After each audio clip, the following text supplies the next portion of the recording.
अस्सलाम वालेकुम नाज़रीन, मैं गौहर महसूद इस वक्त हल्का NA-17 हरीपुर में मौजूद हूँ और इस वक्त हमारे साथ पाकिस्तान तहरीक इंसाफ के मरकज़ी रहनुमा और साबका वज़ीर ख़ज़ाना उमर अयूब ख़ान मौजूद हैं।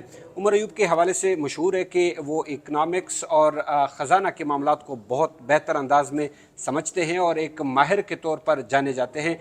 उमर अयूब साहब, thank you so much time देने के लिए। शुक्रिया सर, मौजूदा हालात में चूँकि हालात सियासी हालात अगर देखें और मुआशी हालात देखें काफ़ी गंभीर नज़र आ रहे हैं, पूरी मीडिया और दुनिया इन चीज़ों पे बात कर रही है, आप कैसे देख रहे हैं? बिस्मिल्लाहिर्रहमानिर्रहीम। गौहर महसूद साहब, सबसे पहले हरीपुर आमद पे खुश आमदेद। Thank you. इस वक्त बुनियादी तौर पे जो हमारा पाकिस्तान का माशी सिस्टम है वो बहुत ज़्यादा गंभीर है, जितना आप कहें वो कम है। इस वक्त सूरत हाल ये है कि हमारी जो रिज़र्व्स हैं, हमारा ज़रा मुबादला के ज़खायर जो हैं वो दर हकीकत मनफी है, क्योंकि तकरीबन हमने जो पैसे दुनिया के रोक के रखे हुए हैं वो $4 अरब हैं।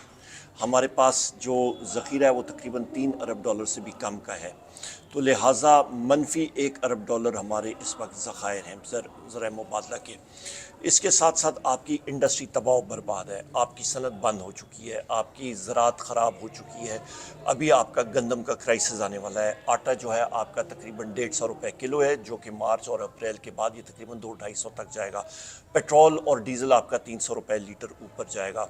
आपका डॉलर जो है वो तकरीबन इस वक्त का जो करंट रेट है वो 265 तक मार्केट में नहीं मिल रहा, और ये तकरीबन आपका 285 और 300 से बदकिस्मती से ये तजावज़ करेगा।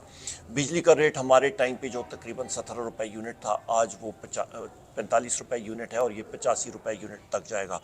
IMF के साथ जो शराइत इस हुकूमत ने माननी हैं और मान रहे हैं, उस पे बेतहाशा टैक्सेस लगाएंगे, और यहाँ पे सितम ज़रीफ़ी ये है कि 1111 अरब रुपए अपने केसेस का NRO2 के ज़रिए माफ़ करा दिया, और उसके बरक्स 450 अरब रुपए जो आपका सेहत इंसाफ कार्ड का पंजाब में था वो इन्होंने रोक दिया और ख़त्म कर दिया। ये सबसे बड़ी चीज़ है कि अवाम के लिए कोई फ़ायदा नहीं और अपनी जेबों को फ़ायदा पहुँचाना। उमर साहब, मौजूदा जो हुकूमत है वो इल्ज़ाम लगा रही है कि ये जो भी कुछ है वो साबका PTI हुकूमत की जानिब से हमारे लिए छोड़ा गया है, इसको कैसे क्लैरिफाई कर सकते मेरा हैं? ख्याल है गौहर महसूद साहब, ये तो मज़ाहिया खेज़ एक बात है उनकी।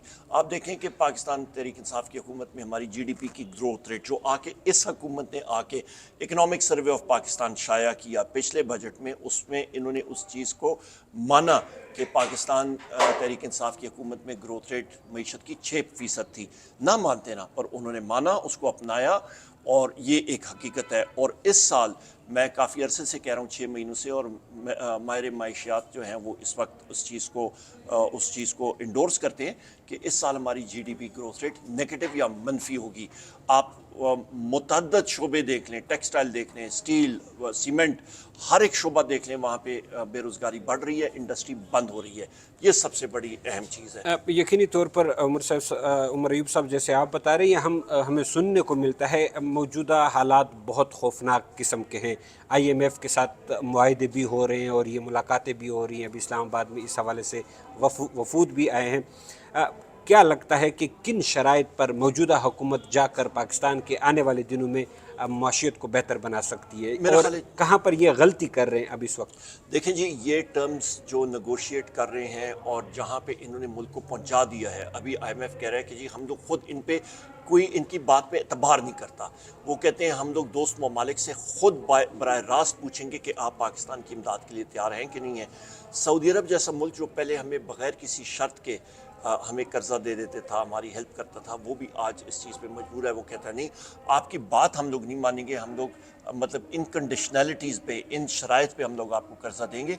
और IMF भी सऊदी अरब और जैसे मुल्क और अमारात जैसे मुल्क से जाके वो बराह रास्त पूछ रहे हैं कि जी क्या आप पाकिस्तान की मदद करेंगे या नहीं करेंगे। ये इस वक्त सूरत हाल है, क्योंकि वो ट्रस्ट या उनका एतबार नहीं है इस इम्पोर्टेड हुकूमत के ऊपर इस वक्त। उमर साहब, डॉलर का आपने जिक्र किया। हम देख रहे हैं कि डॉलर बिल्कुल एक जगह पे रुक नहीं पा रहा है। बुनियादी वजह क्या है? और ये भी कहने को सुनने को मिल रहा है कि जब आप वज़ीर ख़ज़ाना थे तो डॉलर जो था वो बहुत मुस्तहकम था।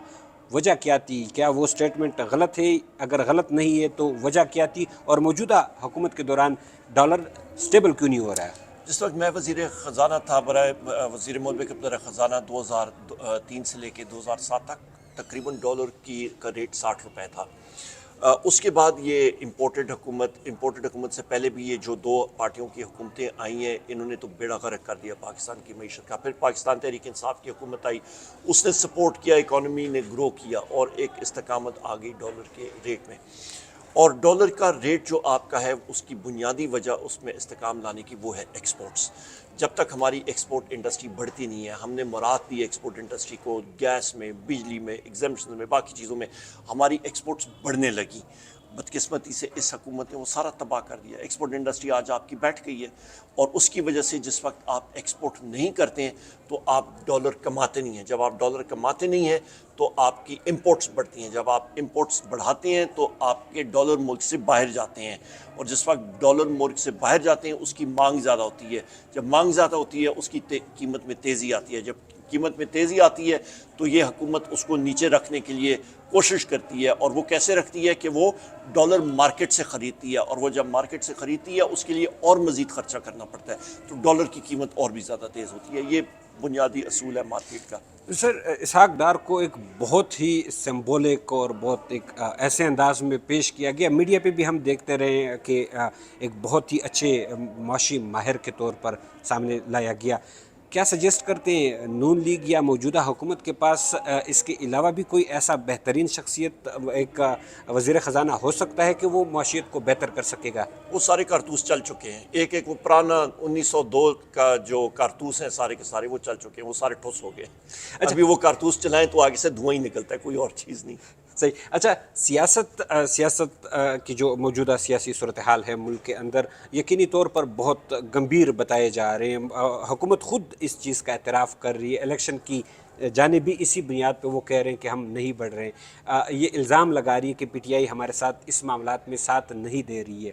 کیا پی ٹی آئی کو موجودہ حکومت کے ساتھ مل کر سیاسی استحکام لانے میں ساتھ دینا چاہیے، اور کیسے دے سکتی ہے؟ اور مسعود صاحب، پاکستان تحریک انصاف کا ایک ہی موقف ہے، اور آج میرے کاغذ نامزدگی الحمدللہ قبول بھی ہو گئے ہیں، ایکسیپٹ ہو گئے ہیں۔ مبارک ہو۔ بہت شکریہ آپ کی دعاؤں کے ساتھ، عوام کی دعاؤں کے ساتھ۔ ہم لوگ چاہتے ہیں الیکشن ہو، جو بھی حکومت ہو وہ آئے، باغ ڈور سنبھالے اور 5 سال حکمرانی کرے اور ملک کو استحکام دے۔ جب تک ملک میں استقامت نہیں ہوگی، جب تک ایک سیاسی طور پہ ایک مضبوط حکومت نہیں آئے گی، معیشت نہیں سنبھلنے والی اور ملک کو زیادہ نقصان ہوگا۔ یہی ہمارا ایک موقف ہے، الیکشن کرائیں، صاف شفاف الیکشن ہو، اور جو حکومت آتی ہے وہ باغ ڈور سنبھالے۔ ایک سیاسی عمل کا حصہ ہوتا ہے۔ کیوں یہ ڈر رہی ہے حکومت؟ پہلے بھی ایشوز ہوتے رہے ہیں، بڑے گمبھیر اثرات میں جو ہیں وہ الیکشن ہوتے رہے ہیں۔ بین الاقوامی دنیا میں دوسری جنگ عظیم اور پہلی جنگ عظیموں میں بیرون ملک جو ہیں برطانیہ میں الیکشن ہوتے رہے ہیں، جس وقت اوپر سے جرمنز بومنگ کر رہے ہوتے تھے، V1 اور V2 میسائلز گر رہے ہوتے تھے، اس وقت الیکشن ہو رہا ہوتا تھا۔ یہاں پہ تو الحمدللہ ایسی کوئی چیز نہیں ہے۔ کس چیز سے ڈر رہے ہیں؟ ان کو صرف ایک چیز کا ڈر ہے کہ ان کا جو بھنڈا ہے وہ پھٹ جائے گا، عوام جو ہے ان کو ایسا سبق سکھائے گی بیلٹ باکس کے ذریعے کہ یہ سمجھ جائیں گے۔ گزشتہ دنوں نون لیگ کے کچھ دوستوں سے گپ شپ لگ رہی تھی، وہ کہہ رہے تھے کہ نواز شریف صاحب آنے والے چند دنوں میں آئیں گے پاکستان، تو وہ پاکستان کی سیاسی رخ اپنے طور پر اپنے سائڈ پہ لے کے جائیں گے، اور ہم ایک دفعہ پھر حکومت میں بھرپور انداز میں آئیں گے۔ کیا کہیں گے؟ کوئی برطانیہ سے جادو کی چھڑی لائیں گے؟ حقائق تو وہی ہیں غور مسعود صاحب کہ آپ کے ان کی اپنی ٹیم ہے نا، میاں صاحب آتے ہیں، موسٹ ویلکم، وہ پاکستانی سٹیزن ہیں، ان کو آنا چاہیے۔ ان کے بھائی نے وزیر اعظم، امپورٹڈ وزیر اعظم صاحب نے تو انڈرٹیکنگ دی ہے کہ میاں صاحب نے آنا ہے، وہ تو چند ہفتوں کے لیے گئے تھے، ان کو آنا چاہیے اور ان کو مقابلہ کرنا چاہیے۔ ان کے خلاف کیسز ہیں، ان کا سامنا کریں، جس طرح عمران خان صاحب اور ساری دنیا کرتی ہے، بالکل کریں، اس میں تو کوئی وہ نہیں ہے۔ آخری سوال، آپ کا حلقہ یہاں NA-17، بعض لوگ یہ شکایت کرتے ہیں کہ یہاں پر کوئی کام نہیں ہوا ہے، میگا پروجیکٹس نہیں ہوئے، کیسے ان کو مطمئن کریں گے آپ؟ جہاں پہ ہم لوگ ابھی ہیں، یہ سامنے والی روڈ 1.5 ارب روپے کی روڈ ہے، یہ میں نے شروع کروائی۔ خانپور روڈ پہ چلے جائیں، جہاں پہ پہلے لوگ کہتے تھے گردے سے پتری نکالنی، اس روڈ پہ چلے جایا کریں، 2 ارب روپے کی وہ مکمل ہو گئی۔ ٹیلی فون انڈسٹریز آف پاکستان ایک بند ادارہ، 6 ارب روپے میں نے الحمدللہ پاکستان کی کابینہ سے عمران خان صاحب کے ذریعے اس کے لیے دلوائے۔ 5 ارب روپے کی پینشن لائبلٹی اس کے لیے دلوائی، اس امپورٹڈ حکومت نے آ کے اس کو رکوایا۔ 14 ارب روپے کے گرڈ سٹیشنز، ट्रांसफार्मर्स, पोल्स दिलवाए, और साथ उसके अल्हम्दुलिल्लाह हमने 13 अरब रुपए के गैस के प्रोजेक्ट्स किए। यहाँ पे यूसुफ अयूब खान साहब ने फाखुर शुले एक टेक्निकल ट्रेनिंग यूनिवर्सिटी है तकरीबन 9 अरब रुपए की, वो कराई। अरशद अयूब खान साहब ने यहाँ मेडिकल कॉलेज उसी जगह पे करा दिया। अकबर अयूब खान साहब और मैं, हम लोग गए और 1.5 अरब रुपए की हमने टाइप ए हस्पताल अपग्रेड करा दी।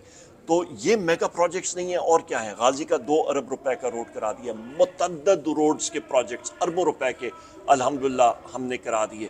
सब के सब हरिपुर तो अभी बहुत आगे चला गया है, डिजिटल सिटी यहाँ पे आ गई है, सारी चीज़ें जो हैं वो बड़ी तेज़ी से बढ़ रही हैं। अल्हम्दुलिल्लाह हरिपुर मॉडल डिस्ट्रिक्ट अभी बन गया है। Thank you so much. Khalabad township का मैं बताऊं, सिर्फ खलाबाद टाउनशिप मुतासरीन तरबिला डैम के लिए कब्रिस्तान का इशू था। 1 अरब रुपए की अराजी तकरीबन वो ज़मीन है वापस लेके दी है, चार दीवारी उस कब्रिस्तान के लिए कर दिया। 40 करोड़ रुपए की उसकी रोड्स हो गई हैं सारे मेगा। गाजी में तकरीबन 60 करोड़ रुपए का हॉस्पिटल टाइप सी वो करा दिया। 1122 का आपका ऑफिस वहाँ पे और फैसिलिटी उधर आ रही है। भरवासा डैम जो है स्मॉल डैम तकरीबन 80 करोड़ रुपए का वो करवा दिया। सब mega projects. Sir thank you so much. नाजरीन, यकीनी तौर पर जो अभी ज़िक्र उमर अयूब साहब कर रहे हैं, मेरे ख्याल में हल्के में मौजूद यहाँ किसी भी वोटर या कोई भी ऐसा शहरी कि उनको वो ना दे कर आओ तो यकीनी तौर पर ये ज़्यादती वाली बात होगी। मुल्क की सियासत, मुल्क की मौशियत किस नहज जाएगी ये तो आने वाले दिन बताएंगे, लेकिन इस बात में कोई शक नहीं है कि मौजूदा जो सियासी और मुआशी सूरत हाल है वो यकीनी तौर पर बदतरीन नहज पे पहुँच चुके हैं। और खुदा न खास्ता आने वाले दिनों में अगर ये सूरत हाल ऐसे बरकरार रहती है तो पाकिस्तान की मुल्क की सतह पर बड़े नुकसानात का ख़दशा किया जा सकता है। नेक्स्ट प्रोग्राम के लिए गौहर महसूद को इजाज़त दीजिए। आपके साथ दोबारा आएंगे और मुख्तलिफ टॉपिक पे बातचीत करेंगे।